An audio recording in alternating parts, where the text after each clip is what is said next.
ये क्वेश्चन है 2 women and 5 men can together finish an embroidery work in 4 days, while 3 women and 6 men can finish it in 3 days. Find the time taken by 1 woman and 1 man alone to finish the work.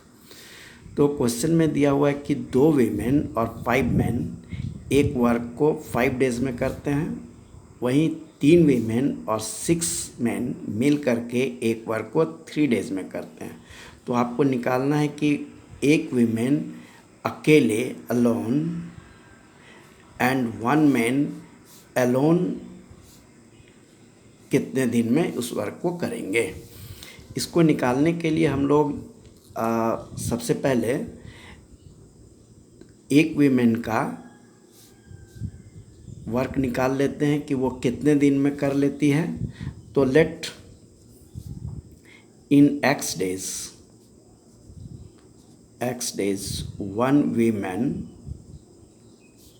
Can do 1 work. x days में एक women एक work को करती है। तो जब भी time and work का क्वेश्चन रहे तो हम लोग यूनिट टाइम का वर्क निकालते हैं। तो x days में एक women एक काम को करते हैं, therefore in 1 day 1 woman can do 1/x part of work. अब 2 women और 3 women का भी 1 day का वर्क निकालेंगे, therefore in 1 day 3 women can do 3/x part of work, and therefore in 1 day 2 women can do 2/x part of work। उसी तरह से हम लोग एज्यूम करते हैं कि एक 1 man y days में एक काम को करता है। तो let in y days 1 man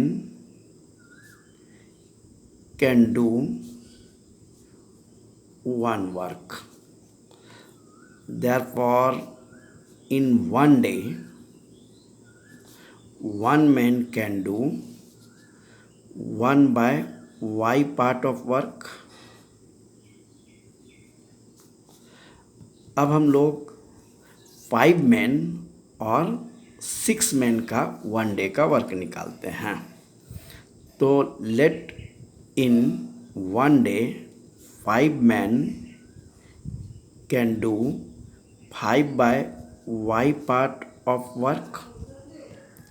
therefore अब देखिए कि एक दिन में 6 men can do 6/y part of work।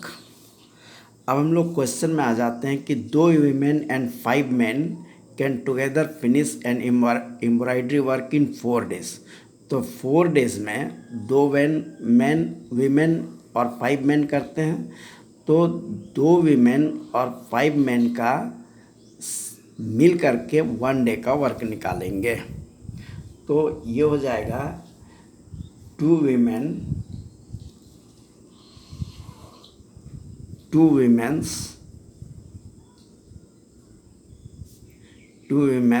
1 day work plus 5 men's 1 day work is equal to 1/4 part. तो 2 women का 1 day वर्क है 2/x पार्ट। तो इसको हम लोग लिख लेंगे 2/x प्लस 5 men का 1 day का वर्क है 5/y पार्ट। क्वेश्चन में कहता है कि इन दोनों का 1 day का वर्क है 1/4 पार्ट। तो ये हो गया equation first. This is according to question. Again कहता है कि 3 women और 6 men can finish it in 3 days। तो 3 women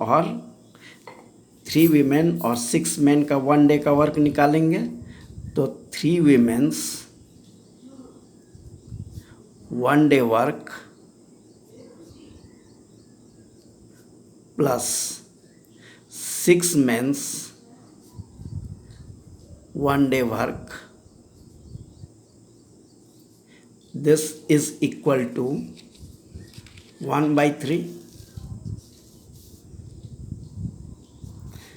तो 3 women का 1 day वर्क है 3/x पार्ट, सो 3/x प्लस 6 men का 1 day वर्क है 6/y part, and this equal to 1/3। ये हो गया इक्वेशन सेकंड। अब इक्वेशन फर्स्ट और इक्वेशन सेकंड को सॉल्व करके हम लोग x और y का वैल्यूज़ निकालेंगे। तो एलिमिनेशन मेथड से निकालते हैं। देखिए, अगर इसको 3 से और इसको 2 से मल्टीप्लाई कर देते हैं तो x का कोएफिशिएंट इक्वल हो जाएगा। सो मल्टीप्लाइंग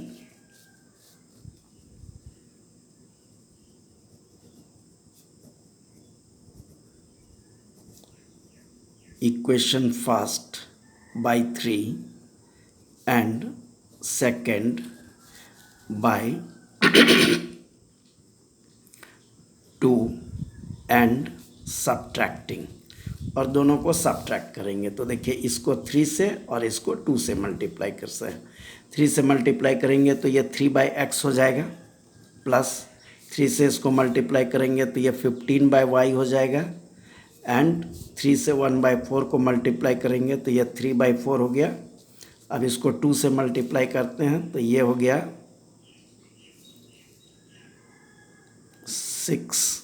2 से मल्टीप्लाई करेंगे तो ये भी 6/x, और 2 से इसको मल्टीप्लाई करेंगे 12/y, एंड 2 से 1/3 को मल्टीप्लाई करेंगे तो ये हो जाएगा 2/3। सब्ट्रैक्ट करते हैं दोनों को तो ये माइनस और ये माइनस साइन हो गया, x और x कैंसिल। अब इसको देखिए हम लोग सिंप्लीफाई करते हैं तो 15/y minus 12/y equal to 3/4 minus 2/3। यहाँ पर एलसीएम आपका हो जाता है y, so this is 15 minus 12। यहाँ एलसीएम हो जाएगा इसका 12, सो 9/8। अब 15 minus 12 equal to 3/y, and this is equal to 1/12। Cross multiplication करेंगे तो ये आ जाएगा आपका, देयरफॉर y इक्वल टू 36। अब हम लोग x का वैल्यू निकालते हैं। रिप्लेसिंग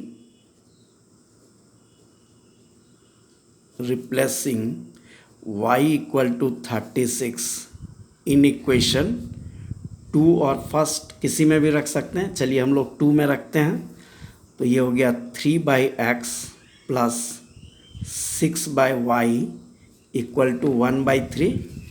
अब y का